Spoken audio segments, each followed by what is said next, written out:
Welcome to Mediocre Gaming, and today we're talking about Anthem. Well, good morning, good afternoon, good evening, and salutations. Today, glass javelins shouldn't throw rocks. Let's get to it.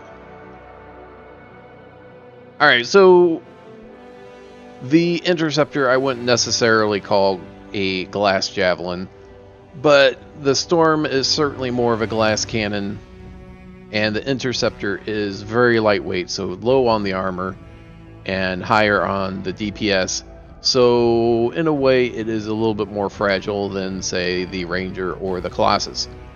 For some reason, BioWare decided to take the interceptor and the Storm, probably because we haven't seen as much about them, into some alpha gameplay. Now, alpha gameplay, of course, means that they have all the bone structure for the game, and that is all relatively worked out and more or less stable, and just working on some of the details, working on some things that are a little bit more peripheral to the game, so not textures on the landscape, or at least certain areas of the game, but things like there's going to be bugs, some of them more minor, some of them are going to be bigger, but alpha is at least stable enough and finished enough that they can kind of show things off. So knowing that, let's move forward. So we get to see the interceptor and the storm in particular in action. The interceptor, of course, is played by the second player, so if you were the player playing, you would be playing as the storm. So we get to see up close and personal what the storm has to offer, and we can kind of see what's going on with the interceptor, although not as clearly. We get to see a little bit more in detail what it would be like to play the game. And unlike at the reveal at E3 or EA Play, they are showing free play, so there aren't objectives to have to complete. You can just kind of fly around and do whatever and happen across any and all types of world events that would pop up. And they do. And they have showcased this previously, and they've showed it here. They have kind of a radar system that kind of lets you know where the objectives are for a world event or for a mission, and it's okay. I think that it does need a little bit of fine tuning, but I imagine they are going to work on that between now and launch, hopefully. So you can see in the gameplay some of the abilities, some of the at least one type of weapon that they're using while they're kind of just playing around in free play. Free play you can think of as not doing any specific objective, not trying to destroy this Dominion or this Scar boss, but you're just going to go out into the world and see what it has to offer. So you can go out and explore, see what you can find, try to find some loot boxes and whatnot, happen across world events and complete the world events also for loot. Now I think they're at a stage where they are able to kind of turn things on and off, and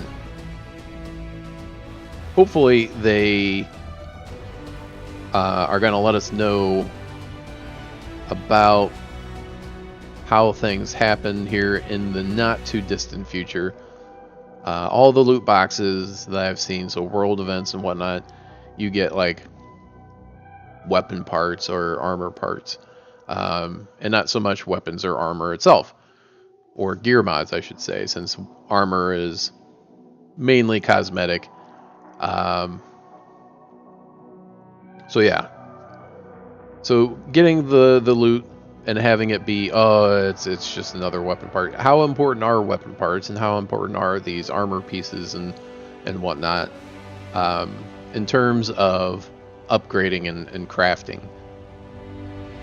So to some extent it is important, but how important it is, we don't really know.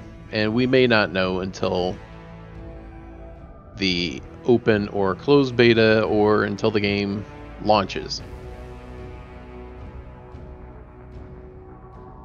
Now they said that this particular difficulty mode, so whenever you go into a mission or free play or anything that you do, any mode, you can determine what the difficulty of that objective is. Now presumably, the harder the difficulty, the better the reward will be. So if you are going up on the hardest difficulty, that you are more likely, so you have a better chance of getting better loot, or you have maybe a guaranteed drop at the end of some specific type. So whether you're going in free play and looking, just exploring around, or doing world events, or doing a specific mission, or Scars and Villainy, or something that requires a full team of 4, or whatever, more endgame activity, hopefully the difficulty will match the reward, or the reward matches the difficulty. So when you get that boss down on the hardest difficulty, you're going to get that reward that is a little bit more satisfying, or at least have a chance. So if you have a team of 4 and at least one person gets something cool, then that's great. Now, without knowing exactly what's going on with the different gear mods and weapons, we can't say in particular what the drop rate should be or to be expected to be. So, and what do I mean by that? So if you have a weapon, let's call it an AR-15, and the AR-15 drops, and every time it drops it looks the same. It has exactly the same range and damage and stability and everything. Everything's always the same no matter what you get it. The only difference is the level that you get. So the higher the level, the more stable and the more range and the more damage you do with it. So the only reason to get another additional AR-15 is because you want a higher level AR-15. Okay, so in a case like that, then the drop rate would be lower for actual gear mods and for weapons, because the stats on it are static. On the other hand, if the stats are more randomized, or maybe that same gun has the same range and stability, but the damage will be a little bit different, or maybe some of the stats will be different, or whatever, where you have some randomness to it. So when you get that weapon, whether it's common or uncommon or rare,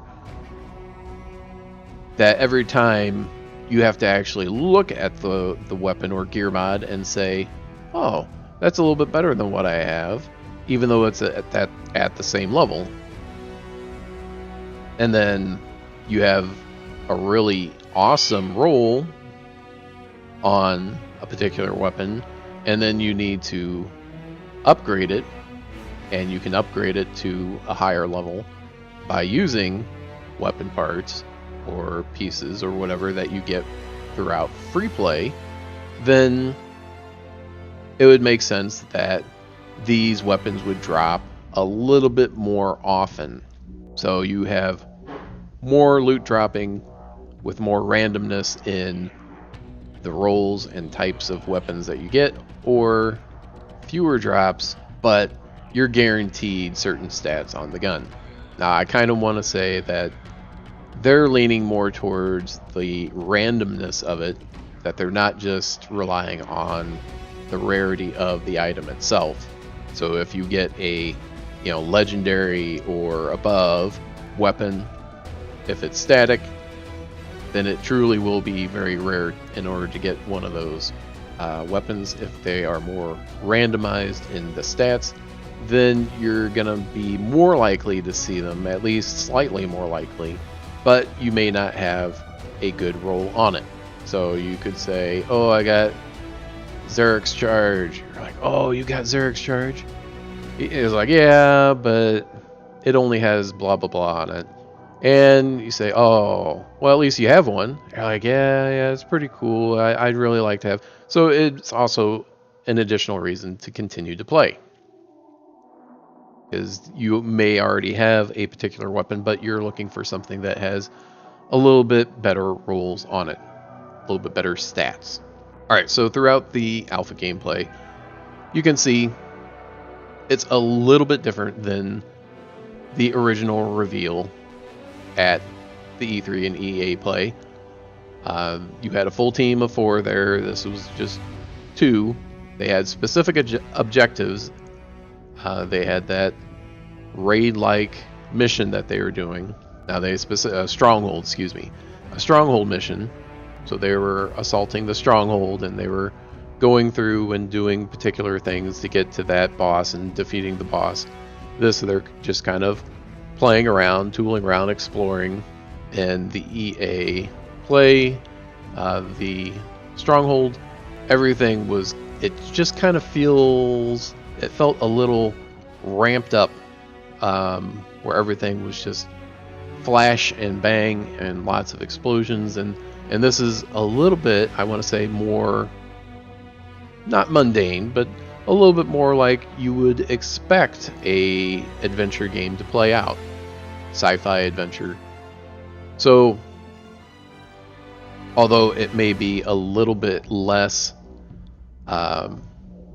snazzy than the earlier version that we saw, but I think it's a little bit more realistic, and it gives off a little bit more of a realistic expectation for what to expect from the game itself, rather than unrealistic expectations where you're just blowing stuff up left and right. Now I know they did sidetrack on that one world event that they came across in the stronghold, but that's neither here nor there. So we get to see the abilities specifically to the storm, and it looks like I was correct. The storm can hover as long as they have a shield. Once they lose a shield, they can still do so, but for a much shorter amount of time. And the storm on the ground is not a good thing. Having the storm hovering in the air, you have a better line of sight, better crowd control. Absolutely the better way to play with a storm. Now, you do need to have some sort of aggro control, like the Colossus, someone that's a little bit tankier that can take that damage and take the concentration of the enemy from the more fragile javelins to the tankier javelins. So, and I think that was a little bit of a problem with the alpha gameplay that we see, is that they are both more fragile javelins, more of the crowd control and DPS versus tanky or tanky DPS, which I would assume would correlate with the Ranger and the Colossus. Now, I think that you can mod your javelin to be more crowd control or more tanky, depending on what your modifiers are on your armor and what abilities, specific abilities you have, like the mortar versus the multi-mortar, and you have different rarities, and the higher rarities have better stats and better damage or armor. Now, in terms of difficulty, this, they had said, was middle of the road. Middle of the road for introductory difficulty, whatever that means.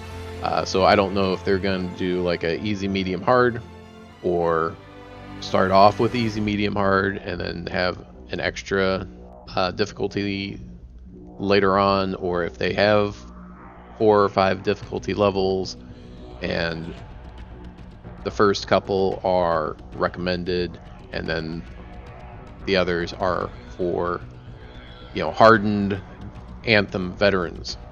But that's it. I think this kind of shows off what we can expect with Anthem, specifically with free play, but the game as a whole in terms of interaction between players and between players and enemies. So I hope you enjoyed this video. Be sure to ring the bell before you leave to be notified of all future episodes as soon as they go live. And thank you for liking, commenting, and subscribing. And we'll see you next time.